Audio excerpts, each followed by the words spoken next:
Hi everyone, and welcome back to my kitchen. In today's video, I'm going to take you along with me while I make up some applesauce or butter, I haven't decided which one yet, and give you a bit of an update of what's going on here on the homestead.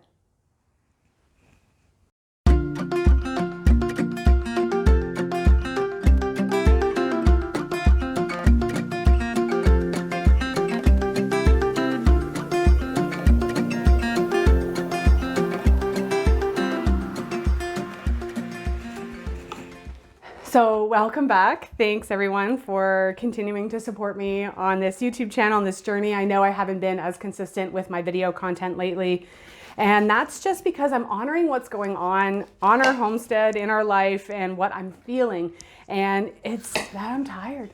You know, after a long summer of processing food and making medicines and teaching, I've just been feeling this sort of slower pace. And so I'm kind of trying to honor that while also recognizing that I literally have food on my floor that's rotting.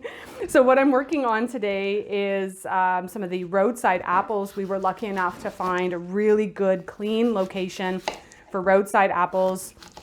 And that's important. If you're going to go foraging for your apples, make sure that it's in a clean location, not close to a commercial farm that's doing a lot of spraying. It's not a bad idea to ask your city what they're using in terms of snow removal and making sure they're not using a lot of chemicals and stuff that would leach, because again, roadside apples are near the road.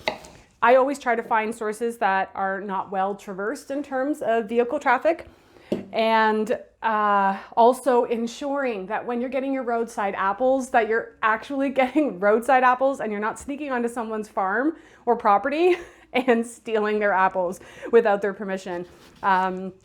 Because that's a surefire way to get yourself into trouble. So definitely don't do that. So I've got lots of roadside apples here to work through, and I've already made one round of apple butter. That was really delicious. And today I'm going to be doing applesauce. So the main difference between an apple butter versus an applesauce is the moisture content. And so with an apple butter, it is simply cooked down and reduced longer so that there's not nearly as much water content left in your end product. And it's often blended until it's completely smooth. So it has a much thicker texture, very much like a jam or a preserve of that kind, or even like a butter sort of thickness to it. So it can be a little bit trickier in the sense that you really have to watch it, because it'll start to, when, you know, you've got to bring it to a boil and really cook off a lot of that moisture, and it'll splatter everywhere. Now today I'm making applesauce. So the main thing, I used my Instant Pot for both. And what I did with the apple butter was I just cooked it longer on the stove just to really thicken it up. The main difference for my process today is I'm not peeling my apples for my applesauce. It's going to give it a really beautiful color. Plus, because I know the location where I got my roadside apples is clean, I'm not worried about pesticides or chemicals on them. And there's a lot of nutrition in the peel. So all I'm doing is I'm using my knife, I'm coring my apples, and I'm going to fill my Instant Pot to my fill line. Once I've done that, I will add spices. I always add lemon juice. You're gonna add about a cup of water. If you've got an Instant Pot like I do, like one of the newer ones, you're gonna get that burn warning. And so if you don't add some water to this, the apples are just gonna burn to the bottom, and then your Instant Pot won't hit pressure. And then I think I'm gonna put them at high pressure for about 10 minutes and allow them to do a natural release. And that should be long enough to cook my apples down. And then from there, like I said, you can add things like cinnamon, nutmeg, allspice, cloves. What are your favorite spices? You can add those in. What's really nice about spices and canning is that it doesn't really change the ratios. So I'm gonna make sure I get some accurate lemon juice numbers for you as well while I continue to chop. So like I said, I'm gonna be using my Instant Pot because we've been busy.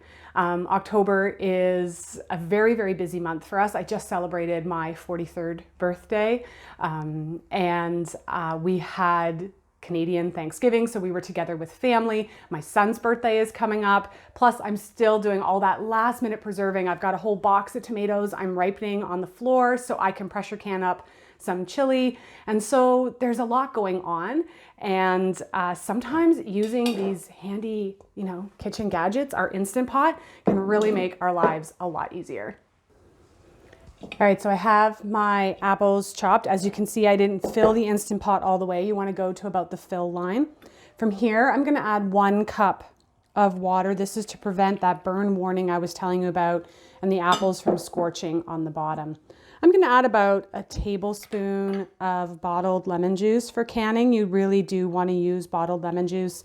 And if you're brand new to canning, I do encourage you to check out my canning course and webinar, and I'll put the link in the description because it'll give you all the nitty-gritty science behind how to do all of this.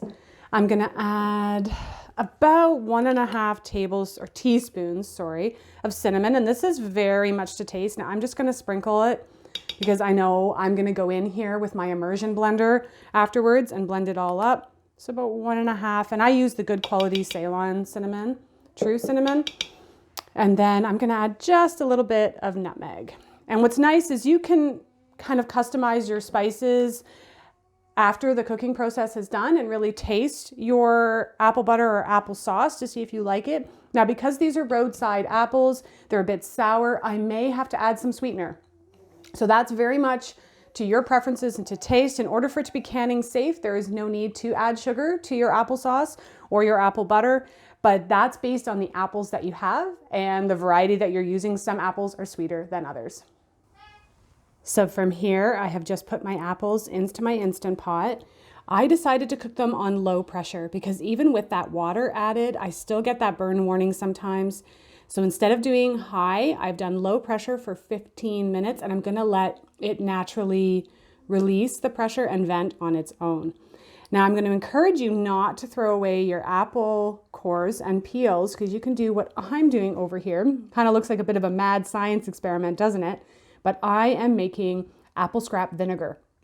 And I'm gonna put a link to a very old blog post I've done a long time ago. It's not apple cider vinegar technically, it's apple scrap vinegar because you're using the scraps.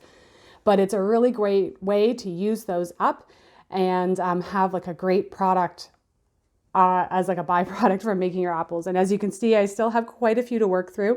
I may do some dehydrated apple slices. We already did 1 round and love those. But for now, I'm just gonna get my Instant Pot going. So you can maybe hear behind me, even with my 1 cup of water, I still got that darn burn warning. So I'm gonna be adding another 1/2 cup of water and trying to bring it back up to pressure. So sometimes technology doesn't actually make my life any easier. So I'm hoping that tinkering with this, adding just a bit more water, so this will be 1.5 cups of water, that I won't get that absolutely annoying burn warning in my Instant Pot. All right, so my first round of applesauce is done. Let's see if I can tilt the camera a little bit. There you are. So the peels are still pretty intact. And what I'm gonna do at this point is I'm just going, once this cools down, because it's still pretty hot, I'm gonna transfer this to a heavy bottomed pot on my stove. And I'm just gonna leave it there because I'm gonna do this again. And I'll probably repeat, depending on how many apples I want to process today, I may repeat this process about 3 times, basically just filling up my stock pot on the stove as I go. And then once that's done, I'll get my immersion blender, and that's when I'm gonna start to taste and decide, do I need some sweetener? Do I wanna add some honey to this? What kind of flavors am I going for? Is it too sour? I usually get my kiddo to taste test it because he's the one who's gonna eat most of the applesauce. And then when I'm ready to actually do the canning process, that's when I will wash all my jars, prep my canner, and bring my applesauce back up to a boil. And you're gonna wanna constantly stir it during that part because we want our applesauce to be really, really, really hot when we pack it into our jars. So like I said, I'm gonna get to repeating this exact same process again, just chopping up my apples, filling my Instant Pot to the fill line, adding in 1.5 cups of water, it worked this time, and then spices of choice and a tablespoon of lemon juice. So I'm just gonna repeat that. And once I have it all done, I will show you the actual canning process. So you can see me working away here using my immersion blender to really blend up that applesauce and to really pulverize those peels because I did choose to leave the peels on. My son is not a fan of lumpy applesauce, so I really work this process until that applesauce is really, really smooth. But the texture is your choice. And so if you like a chunkier applesauce, you don't even really have to do this. You can just use a potato masher. A lot of people will also run their applesauce through a food mill.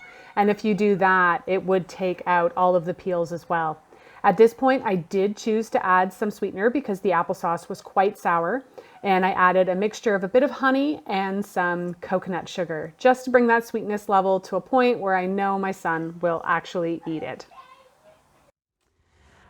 All right, so I have my applesauce, which is hot off the stove. I've got a couple of canning jars, mason jars here, that I have just poured boiling water over in order to ensure that they are nice and hot before I put my hot applesauce in. We always want to be careful if your jars are cold, that putting anything hot in your jars could cause them to crack. And I'm going to draw your attention. I'm hoping I can find a link. I'll put it below in the description, but they've actually updated the sterilization canning procedures over the last, I think it was 7 or 8 years ago. They discovered, when I say they, this is like the canning scientists who come up with the recipes and do all the testing.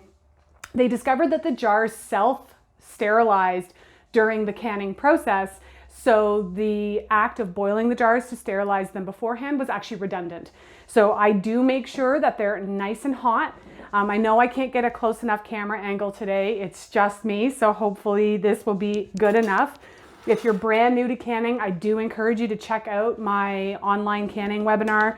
It was excellent and full of lots of good information. That will also be in the description below. So all I'm going to do now is I like to use a soup ladle, and I'm going to take my applesauce.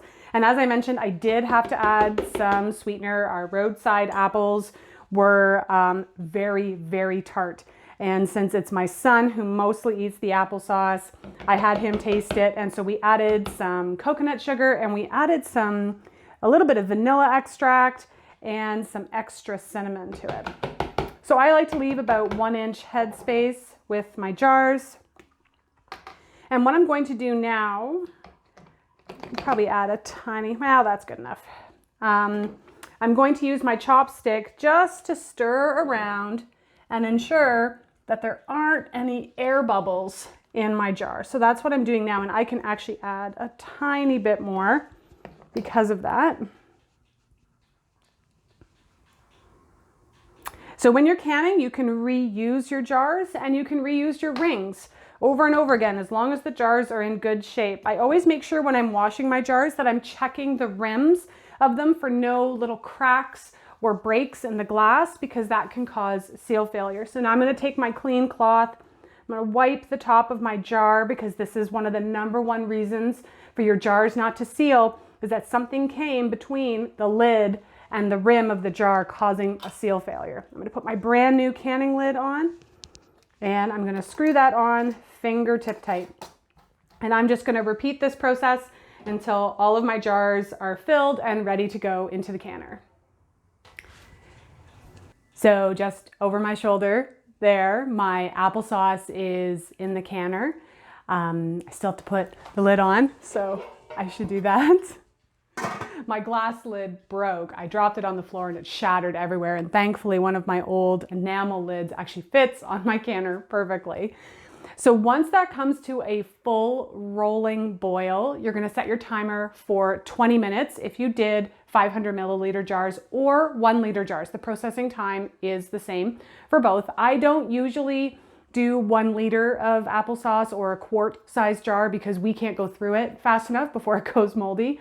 So 500 serves us really well. For the apple butter, I did 250 ml jars, and that was a 15-minute processing time. Please be aware that is if you are at sea level. If you live up in the mountains or at a higher altitude, you will have to head on over to the Google machine and figure out the time adjustment you'll have to make to compensate for that altitude. So like I said, they will process for 20 minutes. Once that timer goes off, I will take them out of the canner and they'll sit on my counter for 24 hours. Now, I always check my lids about an hour after they've come out of the canner. And I just test to see if they all sealed. I don't touch them or move them. I'm just testing to see if they sealed, because if I'm going to have a seal failure, it's usually within the first hour that you know one of the lids hasn't, for some reason, hasn't sucked down and isn't sealing. And If you wait 24 hours, then the food that's out on the counter is spoiled. So I always like to check within an hour and kind of be aware if any of them didn't seal, so that way I can pop that food in the fridge and eat it right away. Thanks so very much for joining me back in my kitchen. I hope you found this information useful or even just entertaining to see what I get done in a day. So what can you do with your apple harvest? You can make applesauce like I did today. You can use your Instant Pot. You can use your stove. You can make apple butter like I did last week. I also made these really, really delicious apple chips, dehydrated and dusted, a little more heavily dusted with cinnamon and nutmeg. My husband and I have been devouring them. So the last few remaining apples I may dehydrate and make more chips. You can do that apple scrap vinegar. I'll make sure I post all these links. So the yield from 3 Instant Pot loads for my applesauce was, I had 13 jars canned, and then I used about what would be equivalent to a full other jar and made some applesauce oat bars. So it would have made 14 jars. So those 3 loads in the Instant Pot. Now let me know, what do you do with your apple harvest? Leave those in the comments below and share recipes with the community if you'd like. Until next time, this is Corinne from Spirea Herbs, wishing you health and wellness.